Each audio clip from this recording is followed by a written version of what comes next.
Hi there, I'm Jane Dearwester with McIntyre Elder Law. I'm joined today by Jordan McIntyre. Hi, Jordan.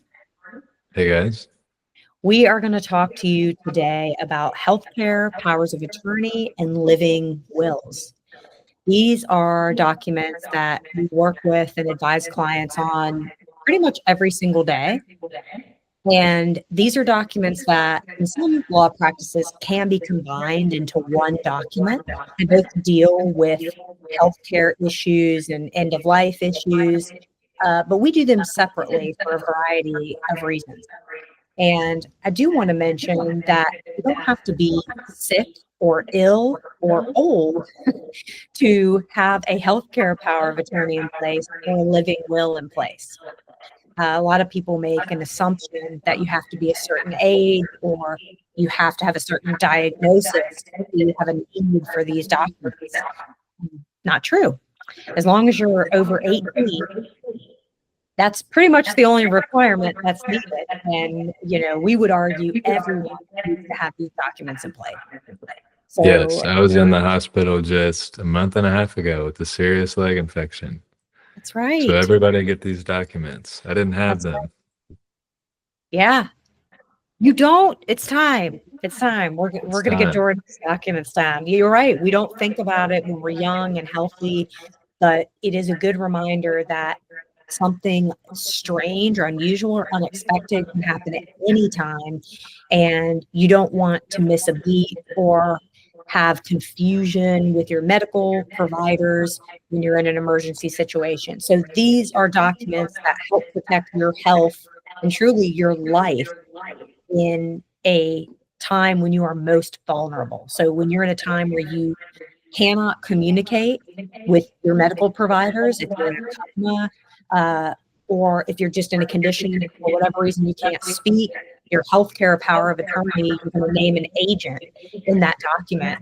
It's going to be a trusted person to help you communicate with your healthcare providers. So in choosing an agent, that's a question we get a lot of times. Jordan, maybe I'll let you talk about a little bit the importance of choosing an agent and kind of who you should choose as your agent in your healthcare power of attorney. Yeah, so, I joined the firm officially as an attorney a couple months ago, and I'm familiar with Jane. I know Jane. She seems very nice and agreeable. And honestly, I might trust her to make a medical decision for me, but I really shouldn't. I need it to be, my mother, who I've known my entire life, 24 years. Absolutely. Or, maybe my girlfriend of 3 years, or, people I've known for more than 2 months. Yes. And I think that's crucial. This is someone who is going to make a decision for you, whether you're in a coma or you're incapacitated. They're going to make healthcare decisions for you.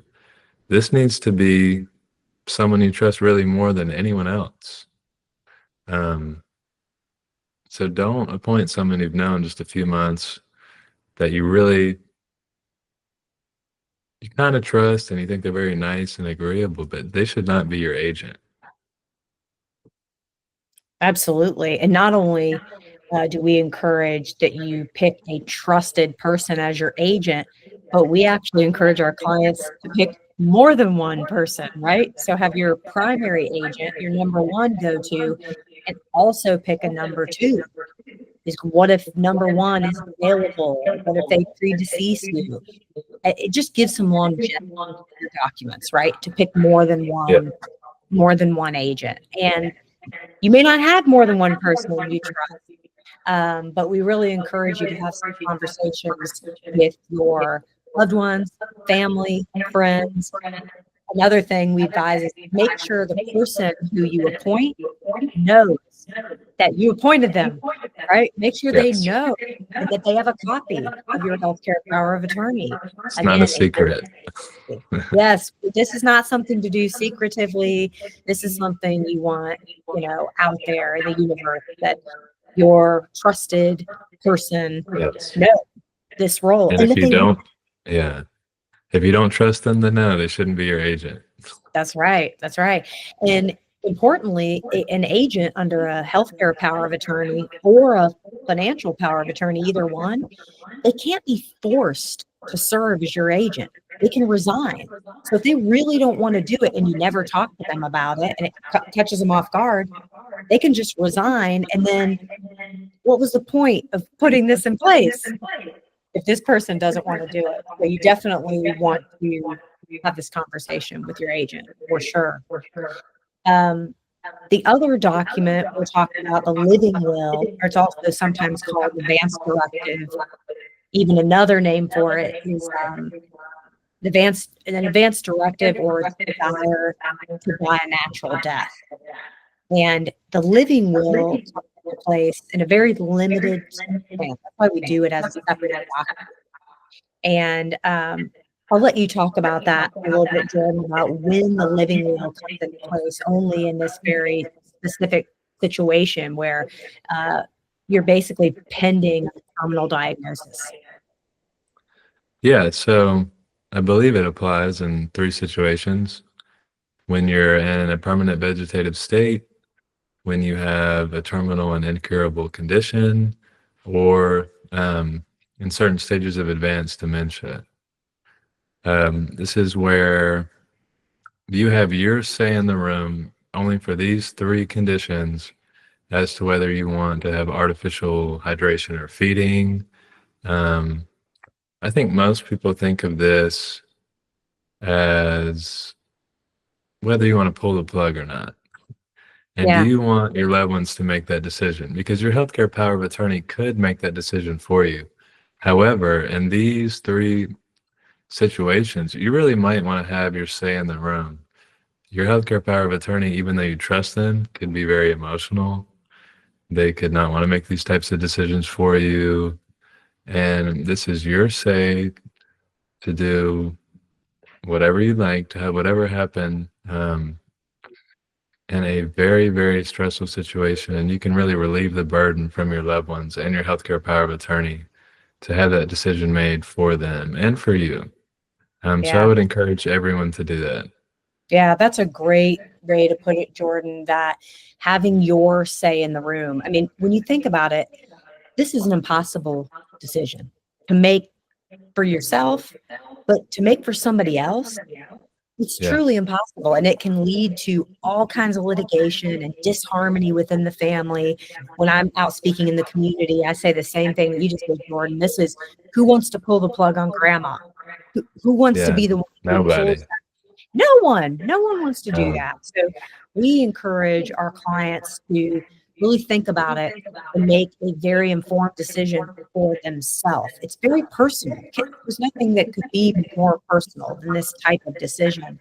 And so I've had first responders and nurses, hospice care, medical workers at some of our seminars and that I've met out in the community who have said, make sure your clients know what it means to receive artificial nutrition and hydration. Because when we say that out loud, you might think you know what it means. You really might not yeah. know what that means. So talk to your medical provider about what does it mean to receive artificial hydration? Does that mean hooked up to IVs? What does it mean to receive artificial nutrition? Does that mean a feeding tube? And what is that process like? And what would that do to my physical body? So these are somewhat strange, odd conversations, but this is what we deal with every day, right? These strange Yes. end of life conversations. But when we see clients come out of our signings where they're coming in to sign all their documents, I see a huge sense of relief that they've made these tough decisions. They're in this good place where they know if something happens, if there's an accident, if they receive a terminal diagnosis, they've already thought about these things. They only just thought about them, put them in writing so that their loved ones don't have to make these tough decisions at an already extremely Yes. difficult time. It really gives them peace of mind. And Yep. and we have really caring, kind clients, and I always enjoy seeing them make those decisions for themselves and their loved ones. Yeah. So I would Absolutely. encourage everyone to get their living well, to have peace of mind.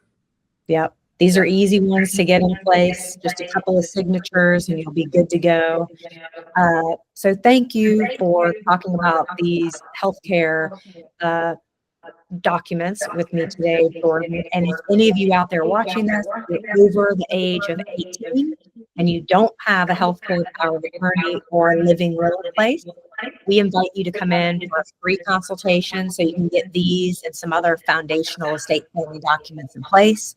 You can meet with us in Henderson, Shelby, or Charlotte, and you can check out our website at mcelderlaw.com. Thank you so much for joining us, Jordan. Thank you. It's always great talking to you, Jane.